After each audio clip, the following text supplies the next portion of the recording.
Welcome to Retrologic. I'm Dan Caparello, and you're listening to Plok Talk, the only podcast only dedicated to Plok. Plok himself. Plok, the man, the myth, the legend. And I have four other man, myth, legends with me tonight. I'm going to introduce them one at a time. I've got with me Chris Logal. How are you, man? Chris HL94. I think that's the nicest intro we ever had. So thanks. Yeah, you got it. I also have Liam with us, LDP in the Discord. How are you, dude? I'm great, man. Excited to be here, talk some Plok. Sweet, sweet. And then Sam, of course, the legend, third strongest mole. How's it going, dude? Plok, yeah. Plok, yes. All the Plok puns are welcome tonight. And then last but not least, we have starting out with us, Shannon, Spider Shan. How are you doing, man? I'm doing good. Glad to be here. Excited to talk some Plok. Awesome. We might have one or two others jump in as we record tonight, but they're not here right now, so they don't get a cool intro like y'all did. So Plok. You need to get the Plok out of here, Dan. Yeah, they do. There you go. They really got do. my pun in. Yeah. You're one. Everybody's allowed one, and then after that, you just get bonus points. You have to do one at least. So Plok released in 1993 for the Super Nintendo exclusively, published by three different companies in three different regions because nobody knew what to do with this guy. And then something else interesting that I read is that Miyamoto mentions this game in an interview in like 2009, saying that it's one of his favorite platformers of all time. Something to that effect. That was after perusing Wikipedia for a little bit. So it's no slouch, but it's certainly no Mario either. It is somewhere in between. And so my first question for you guys, and I'll call you guys out individually. When were you first introduced to Plok, and what did you think? And we'll start with Sam with this one. I don't know if I can place it exactly, but I'm fairly certain I read about it in Nintendo Power back in the day. Rented it at some point in the 90s. It was probably an old game by that point because, what did you say? It came out in 93? Yeah. Yeah, so I would have been 1 year old in 93.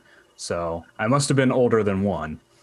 But yeah, Nintendo Power, it is interesting how heavily Nintendo promoted this game around its release because, I remember reading about it in Nintendo Power. I know somebody shared on the Discord, and I remember seeing it before too. There was like a crossover comic where Plok was like in a race with Mario. I actually remember I had a guide to Mario Paint, which showed you pixel maps to draw different character sprites. And one of them was Plok. And you had a different stamp for each of his limbs so that you could, place his arms like he was shooting his arms out. Played it very briefly as a rental back in the day and then bought it, what are we talking, like 5 months ago now, and rediscovered it after everybody talked about it. I was like, oh yeah, Plok. That was an interesting game. I should check that out. It's kind of funny how common the story of like, yeah, I rented that game. Like, who bought this game? Andrew probably did, but he's not here to talk about it. But I just think it's really interesting that it is kind of in everybody's mind, like, oh yeah, that game. But it's like, it's just so like weird and distant. So Shannon, tell me your first introduction with Plok. You can go ahead and hit the space bar to unmute or unmute yourself. Yeah, so I am pretty sure because he looked really familiar. I'm pretty sure I came across him in Nintendo Power as well back in the day, and I'm sure I saw it sitting on the Blockbuster shelf. But I did not actually rent it. And so I can't say that I even thought about it again until we were all on the Discord and it got brought up, and all of a sudden Plok was everywhere. And I happened to be going to my local game store soon after, walked in, and there was a copy of Plok. And so I was like, well, I'll be picking that up. And so I picked that up and I brought it home and popped it into the Super Nintendo. And wow, I was just blown away by everything. Music, I know we'll talk about it all tonight, so I won't get ahead of myself. But in just so that was my first experience actually playing Plok just recently. Awesome. And yeah, I think one of the funny things, I feel like I have this like mix up in my brain where there were a series of games back in the day that had this kind of like throw parts of your body mechanic. Like, I mean, Rayman is probably the most prolific, but Dynamite Heady and Decap Attack and Plok all kind of were the same game in my head, like before I had even like really thought about like, so, you know, like before I sought out retro gaming, they were all the same game. It was, oh, the guy who throws his limbs and head and all that stuff and power-ups or whatever. And they're very different, but it's just funny how that mechanic was such a thing in the 90s. Like why was that the like gimmick? You know what I mean? So I thought that was interesting.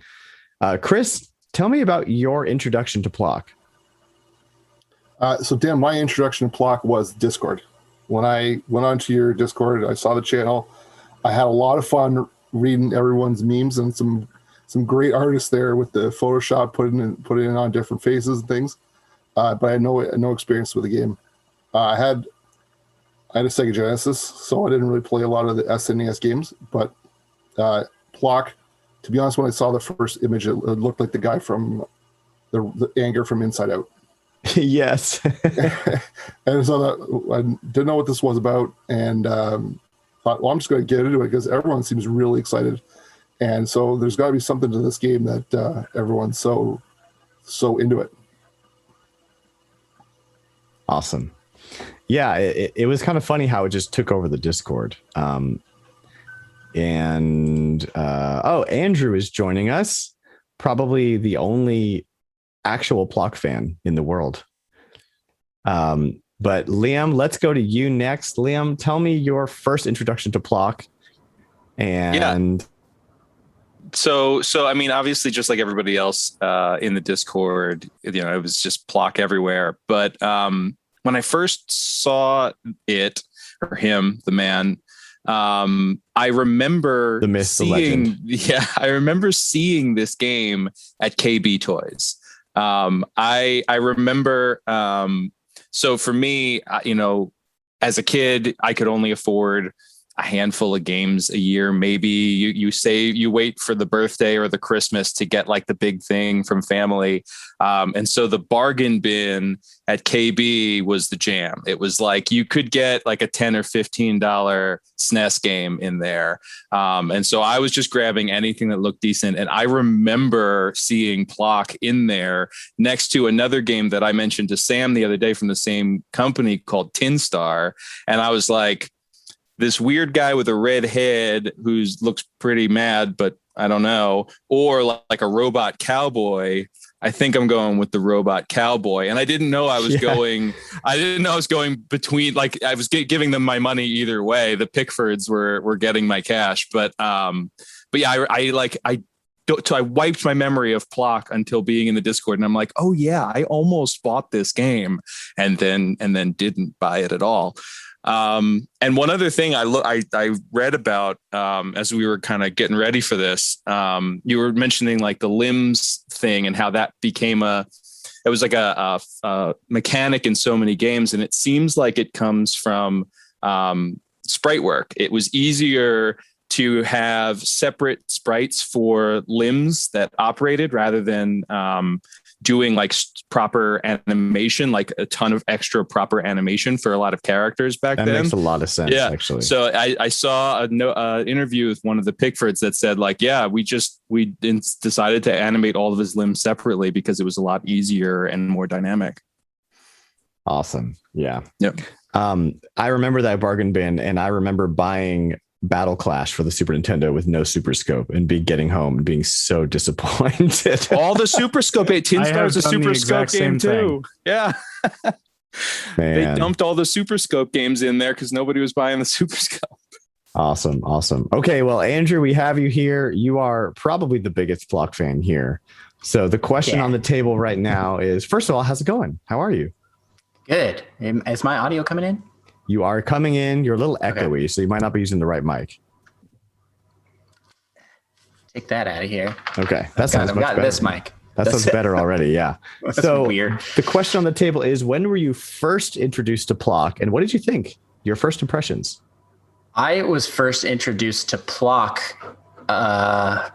before I can remember. I'm guessing. 'Cause I started out on the SNES as a wee lad, and so it's one my parents picked up. I have no idea why. I should have researched that. I should have asked why they got that game.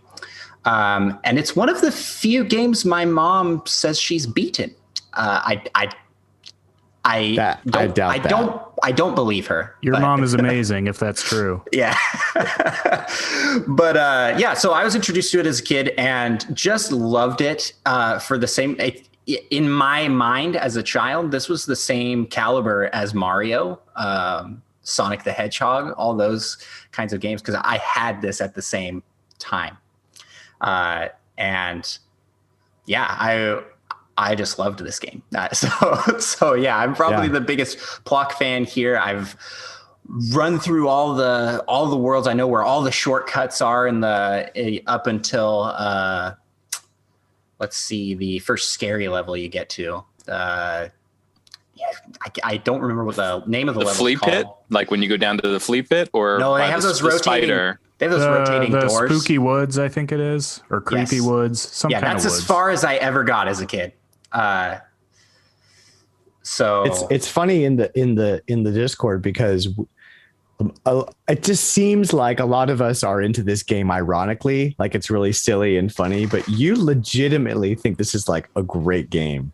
And I legitimately think I love this game, and I also love it on an ironic and silly level because it's become a meme here, and I just love it. I'm all for that. I will come out and say that I do just genuinely enjoy the game. I mean, a lot of that is fueled by but I mean, there's a lot here that's, worth appreciating. That's the thing, is I think we've all come to a place where we've been like, okay, we're like through the memes, we're through the jokes, we've played it. And now we're like, okay, there's a lot here that in 1993 were doing things that later you'd see like Yoshi's Island do with the whole transformations and stuff like that. And even just like the whole like world map thing after Super Mario 3, like nothing else was doing that. Super Mario World, and then Plok did it. So it was very revolutionary in a way, and just the way that the physics work with boomeranging your limbs around, it worked really well. There's a lot to like here, not to mention the music. So let's talk first about. That's right. I was going to say just a bit like go ahead. The music in this game is beyond what I think is possible from a Super Nintendo. Like I don't know how they did it. It sounds so good. Yeah. Absolutely. So my next question for you guys is, how far did you get, and what was something about the game that surprised you the most? How far did you get, and what surprised you the most during your playthrough? And actually, why don't we start with Liam this time? Go ahead, Liam. Yeah. So I intended to play on original hardware and didn't realize that I had my eBay account routed to my office address, and they are not forwarding mail. So my cartridge went and is sitting on my desk in a package at work. And so I was like, I was probably going to have to emulate this anyway, but now I'm definitely doing this. But it's okay. Like, my kind of code on that is I allow myself to play an emulated game if I physically own the thing. Like, that's just how I kind of rectify things in my mind. So I popped it on my SNES Classic. And I just beat it today. I did use save states. I mean, it is just brutal. I'll say that I didn't really use them much. I mean, the Bobbins Bros is just like, they're so erratic at the end of the first and then the second stages or worlds. But I didn't really use save states a bunch until until acrylic part 2, and then I needed it pretty hardcore. But yeah, I finished it. I mean, we can get into all the nitty gritty of it. It's a blast. It's just, it throws curveballs at you at every level that it changes the game every single time. And it's really hard to wrap your head around like the new mechanic or thing that they're expecting you to do and how well they're expecting you to do it in the moment. Yeah. Yeah, that's a good point. It certainly does. It certainly does throw a lot of surprises at you very quickly, which is cool and interesting, but also very, very difficult for a first timer. So Shannon, how far did you get, and what did you find surprising or appealing about it? Yeah, so I was able to get about halfway through the black and white levels on original hardware. And then I just kept hitting a wall. Like I'd game over, have to start a ways back. And when that happened quite a number of times, and just too busy, I was like, I got to do something. I need some kind of save state. So I did end up putting it on my SNES Classic as well. And then I started using save states once I got, kind of like Liam was saying, once we got to the acrylic part 2, just so that I wouldn't have to start way back if I game overed. And I think, what really surprised me, well, first of all, was the difficulty. I wasn't really expecting it to be as difficult as it was, but I should have, because all the games back then were just a little harder. Because 1993, that's why. Exactly. Yeah, back in my day, we walked uphill for our plots. That's what. Well, those logs were rolling uphill, so yeah, they were. They'll do that in Plokland. Yes, they do. But other than that, I think I was really surprised at the number of power-ups, and you didn't just reuse the same power-up over and over again. There were so many of them that I kept thinking, I'll see that again. And nope, you might not see that one again. You might see something just completely different. So you just never knew what you were going to get. The story was all over the place. It was so charming. Everything just clicked. It was great. That's such a stereotypical Nintendo move to have a power up and be like, oh, use this power up in all these cool ways, and then you'll probably never see it again because that was for that. But it's smartly done, at least on the Nintendo side. And then on the Plok side, sometimes it felt a little bit like why was this needed here? Or I don't know, I kind of had a hard time like wrapping my brain around some of the like methodology around why I was getting a certain power up when, especially at the first collecting level, that gave me kind of a hard time. But Sam, what did you find appealing, surprising, and how far did you beat it? You beat the game. I went all the way, and I did it without save states. It was a miracle. It was destiny. Yeah. After several tries. Crazy. So I got my cartridge in, and I had actually returned. I had borrowed the Super Nintendo from my brother. I had returned it. So I didn't have a chance to play it much when I got the cartridge, but recently I picked up a analog Super NT. I was fortunate enough to get one before they sold out. And once that came in, I spent a lot of time playing Plok that Saturday.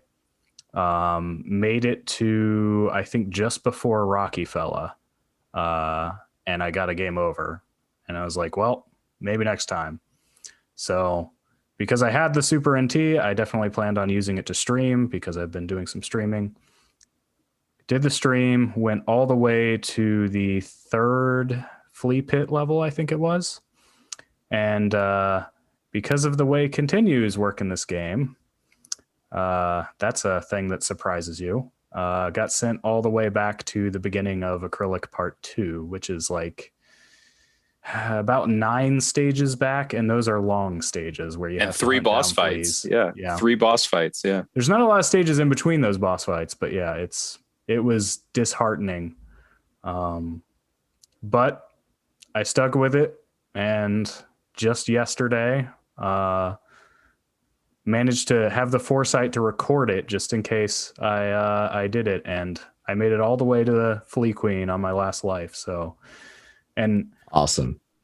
I think that is what surprised me the most. And I said it on Discord, and I'll say it again now. I have not been this happy to have beaten a game since I was like 8 years old, I don't think. And Awesome. that is so cool. I wish you'd recorded your reaction. That's why I wanted to see like the live reaction to that. That would have been awesome. I would have been screaming, man. It's just incredibly impressive to have beaten this game in 2021. I mean, the skills needed. I actually couldn't believe it, and I left the game on for an hour on the congratulations final score screen because I was just like, I can't turn it off now. I can't make this progress go away. Oh man. Wow.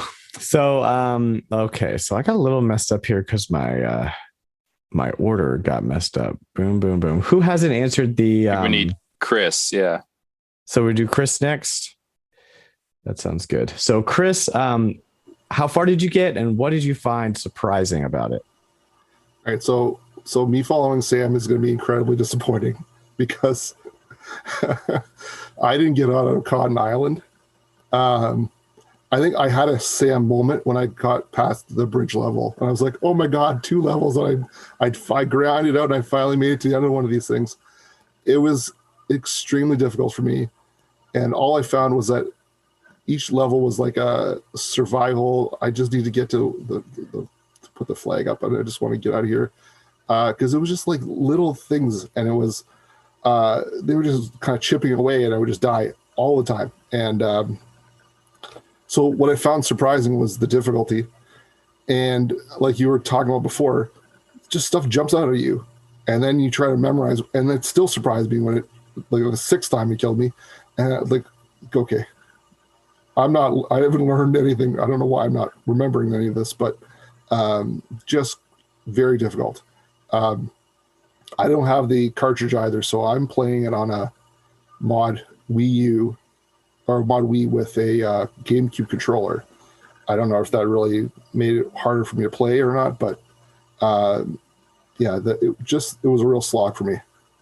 I wonder if you may have had any latency with the way you were playing it. It's possible, because that would definitely kill your reaction time, which is very important in this game. But I'm with you in that I didn't get very far at all in like the 2 or 3 times that I jumped into play, and like I feel like I would learn a level and then just kind of like forget what was next, and then just it would just all went to crap because you just kind of lose your mojo, and then you're like, okay, well, let's just start over. So but that also is indicative of just the limited amount of time I had to play anything really. And then go ahead. I would say it's a bit of a humbling experience. You think, no, I've been playing video games a long time, I'm pretty good at this, and then Plok, no, something. I am not as good as I think I am. It's the great equalizer. All right, who did I miss? I missed Andrew, I think.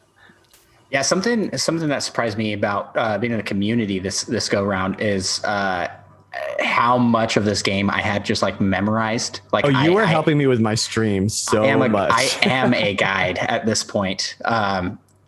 And how unintuitive the game is to a newcomer. Like I don't remember it being hard to learn that stuff as a kid. And it might just be because, you got more time and we're in a time period where games were all difficult. So, but you pick that up versus something like Super Mario World on the same system. And you go like Super Mario World is very much more intuitive in the mechanics and the gameplay and the level design, where Plok is very well. I'm not going to say it's like not well done because there's some really unique and cool level designs, really cool power ups. I would say that too. It's not unwell done. It's a product of its time more than anything else. It's very arcadey. That's definitely and you kind of see that in the refusal to use codes for level progression, which a lot of games in that same time period were utilizing. Like, if you played like Aladdin on the SNES, you got your code, which was Jafar, Diamond, Aladdin, Genie, and you enter that in, and you go to this level. Plok would have really benefited from something like that, I think.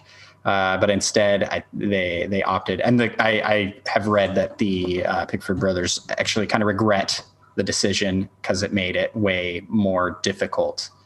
But at the same time, there's a fun to an over difficult and accomplishing that. It's like a Dark Souls kind of fun, you know, where you're like, oh, I did it. I did something I thought was really hard.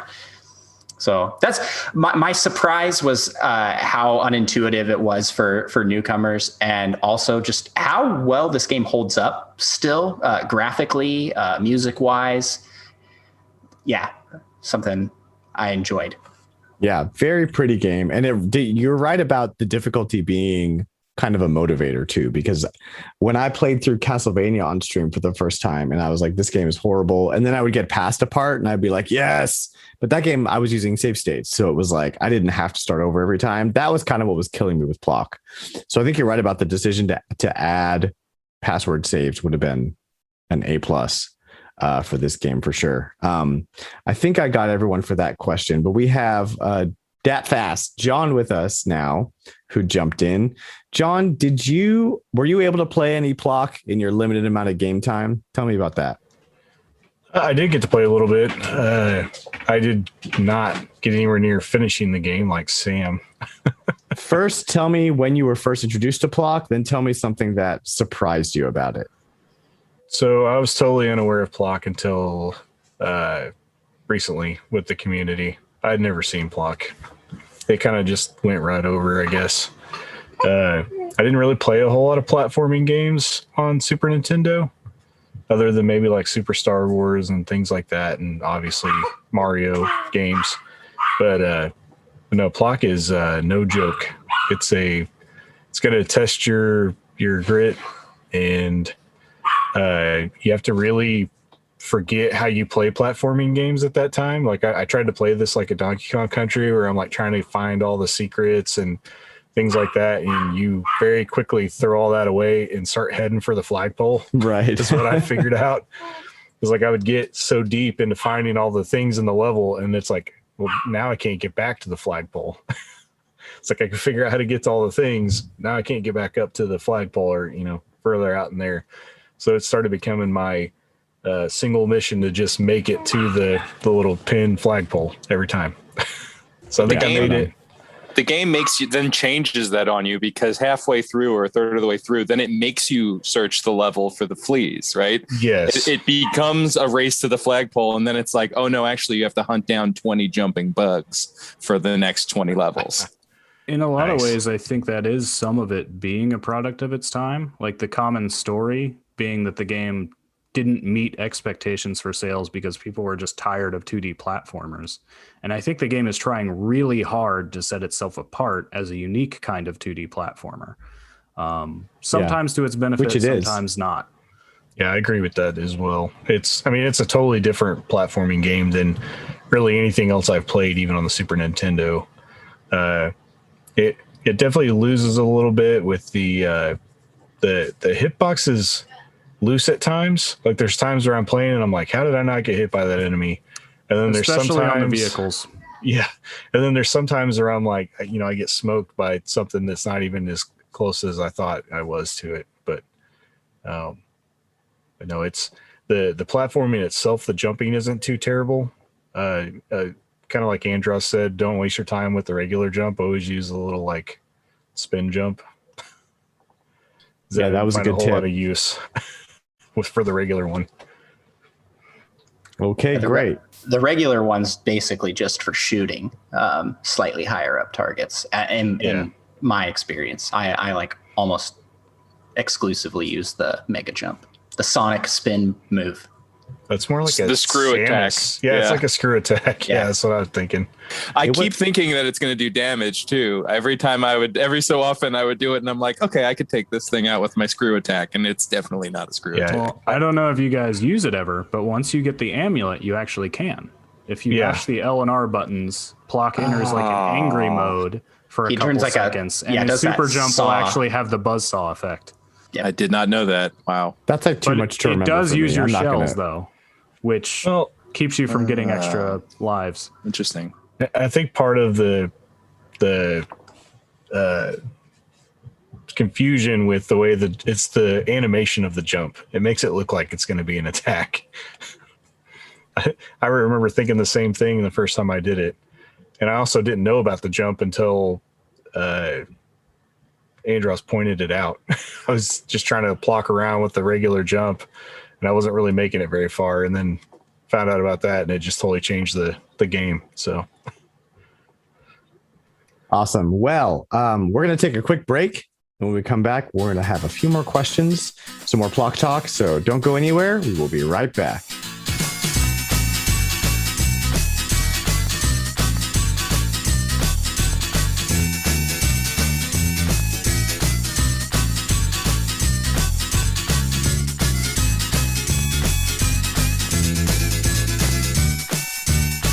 Welcome back to Plok Talk. Thank you so much for joining us. We have everybody back, and we are going to now. I want to hear everybody's individual thoughts. If you have some unique thoughts or individual thoughts, or just something you want to say about the game that hasn't been brought up yet. And this time, I'm going to start with Sam. Sam, what do you want to say about this game? Do you recommend it? A lot. Yeah. But I think overall, to sum it up, I kind of spontaneously threw this on the Discord, and I called Plok an uncut diamond of a game. And I really do mean that. It's, it needs some polish, but it is one that I think wasn't appreciated enough at the time. And I think it's actually quite suitable that it's sort of like the Retrologic mascot, at least for now. That because it is a game that it didn't get a remaster. It wasn't even on eShop, I don't believe. So I mean, it's a game that you have to get the original cartridge if you want to play it. But it is a game that is 100%, I would say, worth playing, warts and all, yes. But it's to me, that's actually why I like retro games. I'm not so much interested in being a stickler for the authenticity of the original release of a game, but I love uncovering these games like Plok that they've just kind of been overlooked. But every now and then you find something like Plok, or another one that I discovered recently was Odama on the GameCube. Just games like that are just weird, oddball games that are a little underappreciated, and there's usually some reason behind it, but it can be somebody's favorite. And sometimes you find a new favorite that way. You can both love and be fully aware of all of the flaws of something, and it is beautiful. And that's kind of how we feel about Plok, I think. Liam, tell us some of your unique thoughts about the game. I want to know what's going on in your head with this game. Sure. Yeah. So obviously there's a lot of frustration that goes along with the love. But as you had the difficulty spikes and you had the random power-ups. I kept getting flashes of Battletoads. I played a lot of Battletoads on Game Boy. I didn't actually play the NES version, but I don't think it's that different.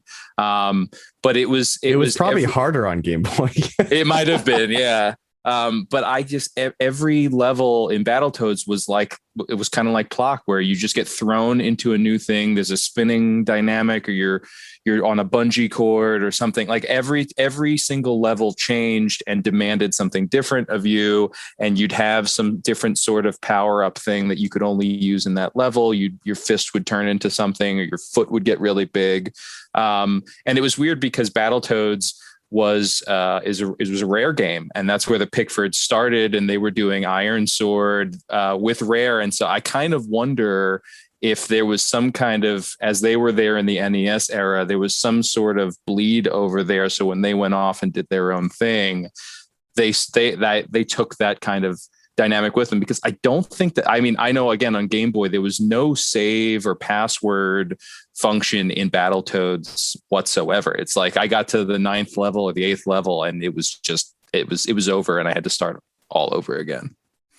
The interesting thing, it seems like, so like as a developer, as Rare evolved, they became more and more mascot platform from Battletoads on. It was all about the characters, and that definitely bled over into who Plok is, who's such a unique, like eye-catching dude. You know what I mean? With like you see him and you immediately understand like what his deal is. And there's a reason that photoshopping Plok's head onto things is just immediately funny. And it's so easy too. Yeah, just a hood.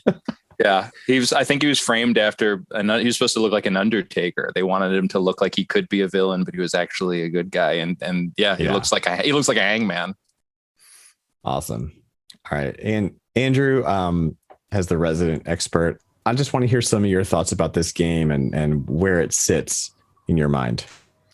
Plok, I think I can still consider one of my, if not my favorite SNES game. A lot of that's nostalgia fueled, and also just because that's what I had, you know. That's what maybe my parents got it from the bargain bin, like Liam was talking about earlier. But I think what sits in my mind for this game is how many little secrets there are to find and discover. And how enjoyable another rare staple for the developer, Rare. How enjoyable it is to be immersed in the world that Plok is in. It's very colorful.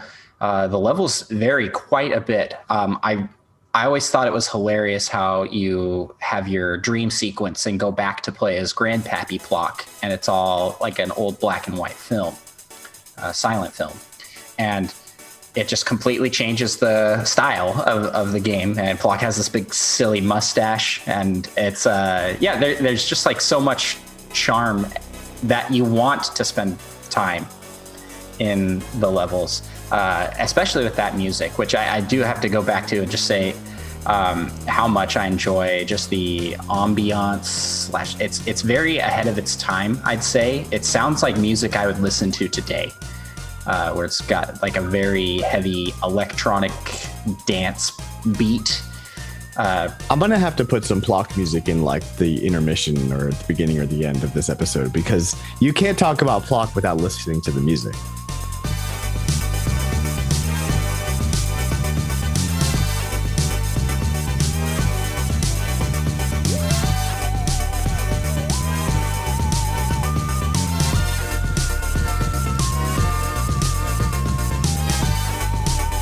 So right. I'll just have to risk the copyright strike that nobody's going to hit me with, because who even owns this game? Just start it with that chuckle thing that you get at every boss fight. That like, yeah.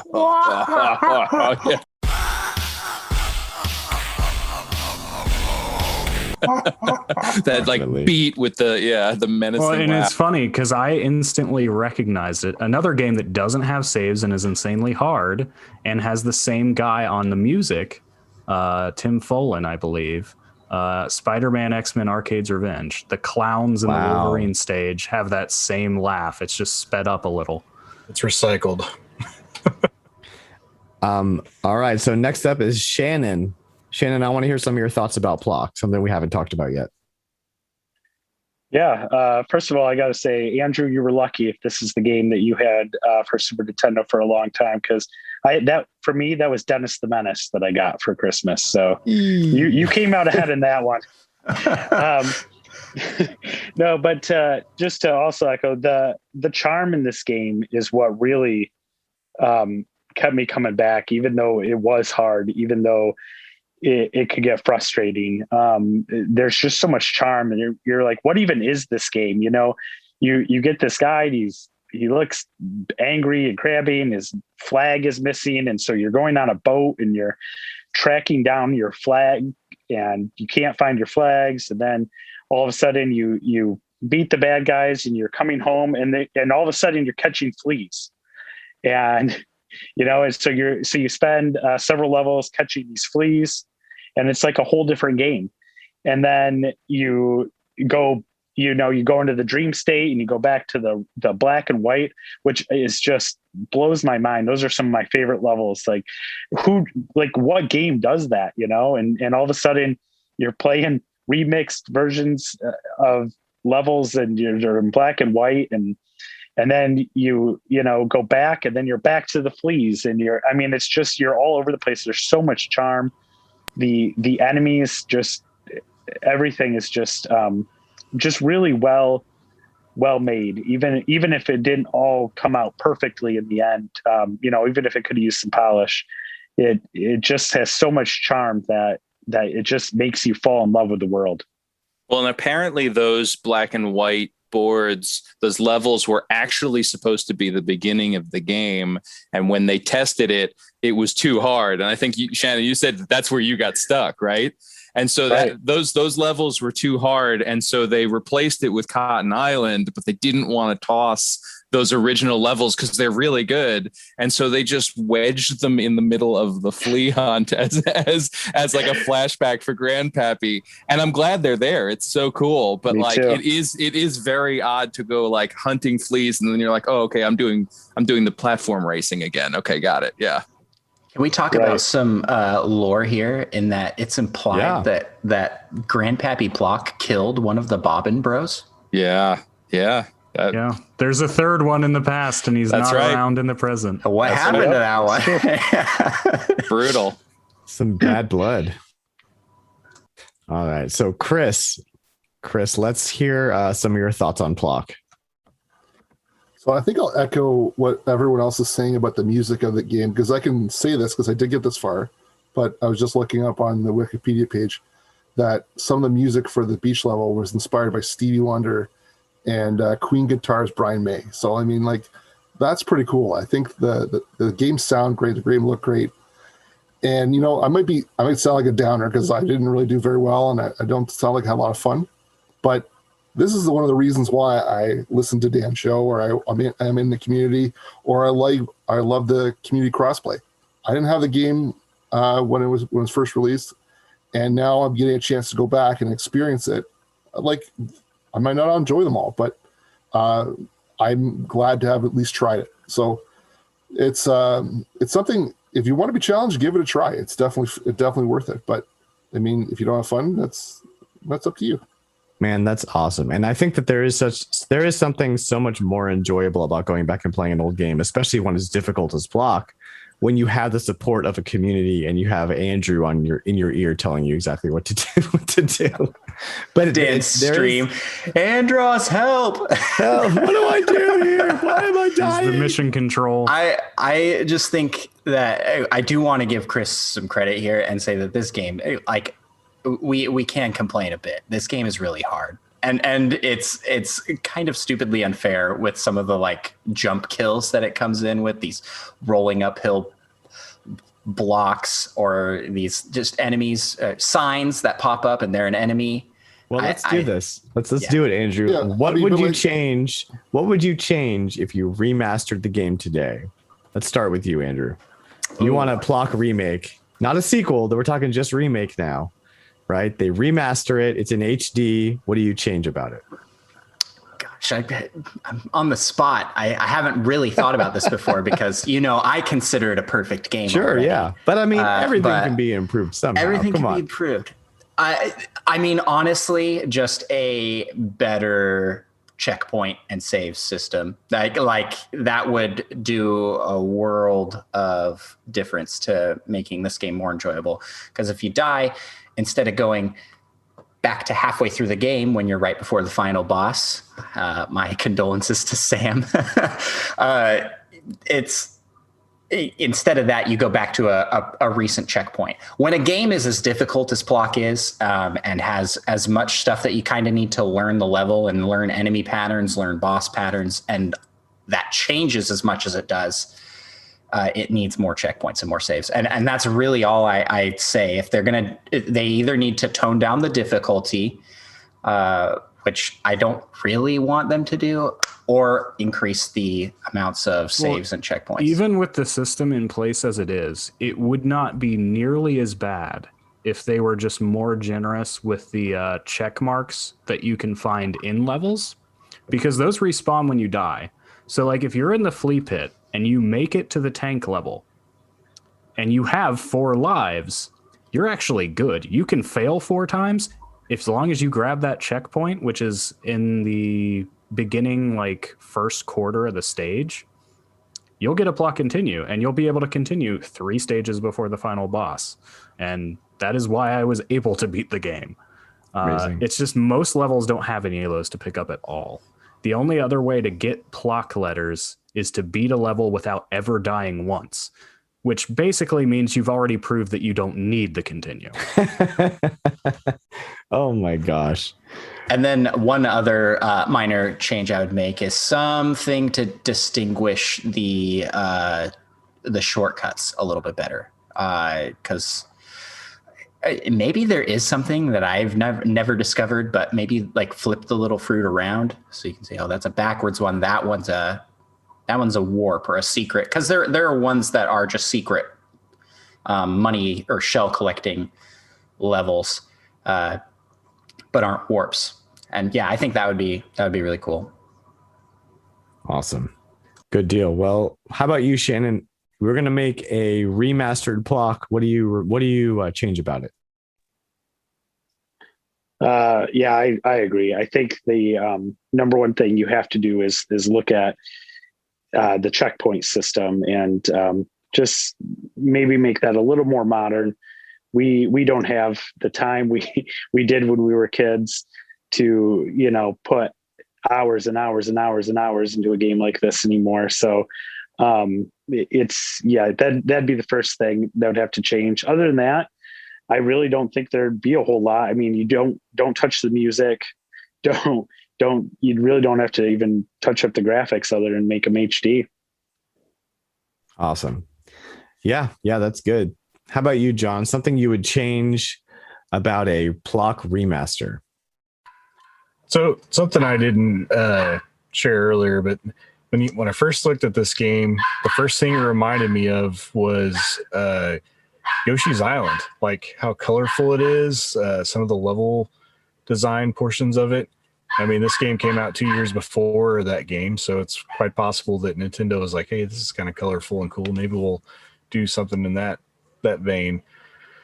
But that also takes me forward that I think that if I was to change anything, I would probably hand this off to the same studio that does the new Yoshi games and make it look like a clay setting, or make it look fuzzy, or whatever they do. That would be so cool. Like just like a modern 3D Plok that's done in like Crafted World style, but with like actual clay. Yeah, the label even looks clay. Like I was going to say, like the art styles already leans that way. The Kirby and the Rainbow Curse does that art style pretty well. The claymation look. Yeah, the label on the game reminds me of like the first issue of Nintendo Power with like the Mario and clay. It makes me think of the Earthbound Player's Guide, but yeah. Or yes, the Earthbound Player's Guide, same thing with all the clay stuff. But yeah, I think that would be like, I think you would go with that aesthetic, and then kind of like the other guys mentioned, just add a few checkpoints. I mean, it doesn't even have to be, like Mario where you have a checkpoint halfway through the level or anything like that, but just some kind of checkpoints, maybe like one per world or something to make it a little bit easier. Yeah, for sure. All right, Chris, tell me tell me about your remaster. What's different? So I feel like because I don't have a history with the game, my remaster would have Andros screaming at the wall saying, "You ruined Plok. What did you do? It's not Plok anymore." So I just have a feeling that I'm still trying to get an idea of what makes Plok and what people really appreciate about it. So like my first thing was like, what's opposite of this is like open, like you joked, Andros, I think off air, was open world 3D Plok. And that was like, that doesn't sound that bad, because I mean, I wasn't getting anywhere on the original one, so that couldn't be any worse. But Yeah, I guess if to give you a serious answer, a little bit less difficulty maybe, and then after that, I'd just be interested in seeing what someone could do with it. But yeah, I'm trying to figure out what people really enjoy with the original, and I want Plok to still be Plok. I don't want to change it too much. Let's get some crossovers, right? Let's get some Mario and Plok at the Olympic Games. Let's get Ratchet and Plok. Doesn't Plok Plok seem like Smash. a Smash character? Plok for Smash. Yeah. Why isn't Plok in Smash already? It seems like this is a no-brainer. Why? Yeah. Why isn't Plok? He's in that anything? last DLC character, man. That's who we're waiting for the very end. Definitely. So what's Plok's final Smash if he makes it in? It's got to be the UFO. Ooh, yeah. That power up was fantastic. I was gonna say he summons Rocky Fella. Oh, Pulls the flagpole out of the ground and like stabs some. Or wait, that's Mortal Kombat. A swarm of Fatality. He does fleas. whatever Grandpappy did to the third Irving brother. Hey, if he doesn't, I think his name is Irving. if he doesn't make it into Smash, he could be a Mortal Kombat 11 download character. Then you Oh can have my all your gosh. Plok-talities. He would be like Odd Job because he's a lot shorter than everyone else, so they like punch over the top of him. Exactly. He only has low punches. That or he should be in Mario Kart. Ooh, oh man. I'll run you off the track with a Plok. I'll Plok you off the track, as it were. Oh man, it's just so great. I never realized how memeable Plok was until I joined this crew. This is great. You're welcome. Yeah. Plok everything. Sam, tell me Get the Plok your out of here, Andros. Yeah. Sam, tell me your Plok remaster. Tell me about it. So it's difficult because I want to say I am not a fan of when games throw completely new mechanics and change the rule on you at the end. I don't like that. I feel like a final boss should be a test of all the skills you have mastered up until that point in the game. But that's just sort of what makes Plok at this point. Like the entire flea pit is every level you get a new vehicle, most of which you haven't seen or only used in the races for the warps that you may have not known about.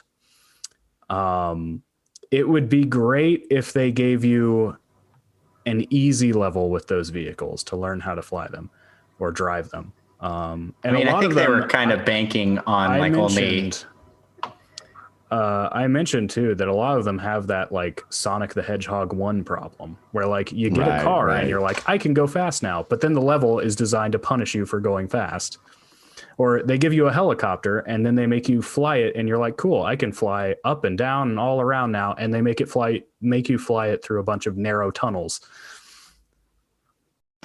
Crazy. Yeah, but only like 1% of people playing the game make it that far. So I think Congrats on being in the 1%. Yeah, that's what I was gonna say. It's like I just think they're like at the very end, like, oh well, we had all these vehicles programmed. Maybe it's the same exact thing that Liam was talking about earlier, where they had levels made and they're like, these are really fun but really hard, so we'll just put these at the back.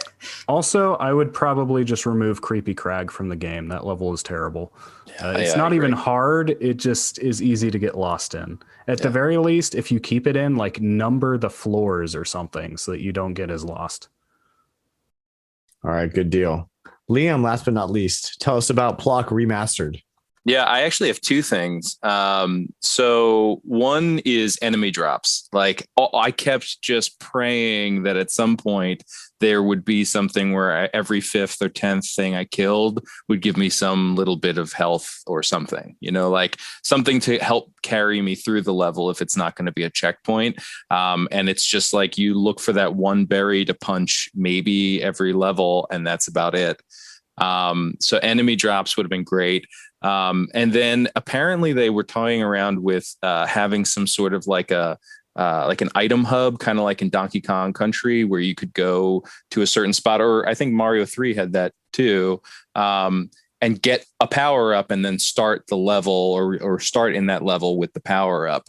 Obviously it's not in the final game, but I would have loved if instead of getting random timed power ups, you could be a little tactical, spend shells or whatever they are and go to this shop, shell out some shells and start with your rocket launcher or your flamethrower or something like that. Yeah, that'd be great. Even if they, someone mentioned this in the Discord community, was they spent so much time on these power-ups. I almost wish they'd Mega Manned it, and you pick those up and they become like a permanent inventory item of sorts. They might be a little OP for some of them, might be a little too good for that. But maybe they have like limits. So the gun has ammo that you have to use shells to refill, or enemy drops that do that. I'm kind of reminded of another SNES game, which is Mickey's Haunted Circus. I don't know if you guys played that, but in that one you picked up costumes, and each of those costumes had a little fuel bar on it. And I feel like Plok would be really cool to have, because it does such an emphasis on all those power-ups, for each of those power-ups to be something you can switch to, and you can use up the little amounts of fuel. Or what if they made the power-ups like Metroid style, where you pick them up and they, or like missiles, where you get a tank and use so many and then you got to find more. Right. Yeah, exactly that kind of deal. All right, that's good.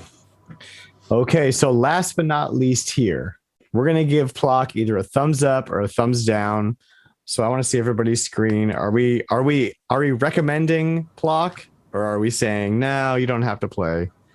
You don't have to play. I mean, you don't have to play. Straight up thumbs up all across the board here. All across the board here. And then also Chris of the Discord likes to give us Plok facts, which is kind of like the Plok meme version of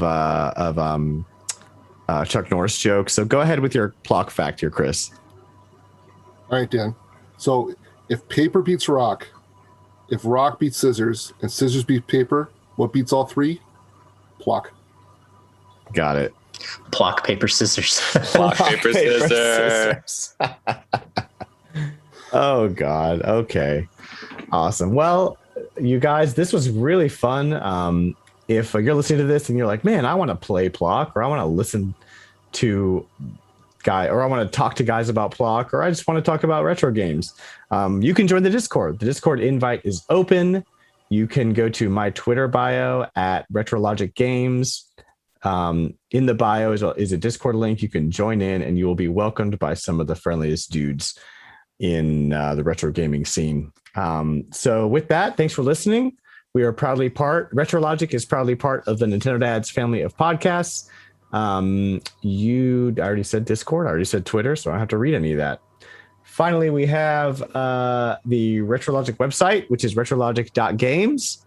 Go there, check out the inventory of our retro store. That is, that's fun. That's some good stuff. And that's that. That's Plok Talk. You know what? I feel like we can have a whole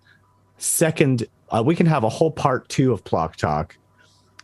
So stay tuned. Well, we don't need a part 2 of Plok Talk. We just need this is a message to the Pickford Bros. Give us Plok 2. Plok 2. Release the Plok cut. I think in Ploktober we'll have to do a sequel to this or something like that. That'll be our October month game. I don't know. We'll see about that. Oktoberfest. So Plok, again, thank you guys. Thank you for listening, and we will see you guys on the next one. Say bye, everybody. Bye. Bye.